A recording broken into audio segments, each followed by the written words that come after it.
Cuttack ग्रामांचल SP भाव जोग देइछन्ते प्रतीक Singh. Cuttack ग्रामांचल विदायी SP L विद्या wing ठारू दायित्व ग्रहण करिसेंते प्रतीक सिंह। पूर्व से कटक डीसीपी भाव कार्य करथिबा बेले एबे भुवनेश्वर डीसीपी भाव कार्य करुथिले।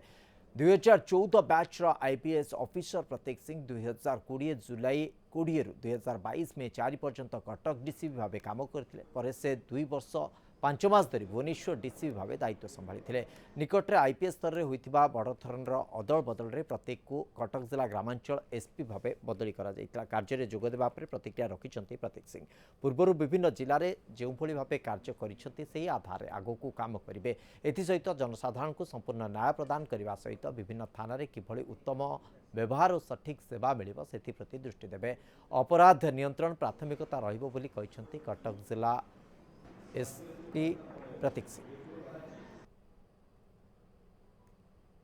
आज मु कटक जिलार एसपी भाव दायित्व नौ बहुत खुशी अच्छी कि एते पुराना जिला 1830 रु ये पुलिस संस्था काम करुच्ची से जिले में आसिक काम करने को मोर सेवा देवा को मते सुजोग सरकार देइछंती। मो जो पब्लिक रो सरकार रो एक्सपेक्टेशन अच्छी लोकंकर सेवा करिबा, क्राइम कंट्रोल करिबा, सेवा लोकों को जो जगैबार अच्छी से उद्देश्य रे काम करी।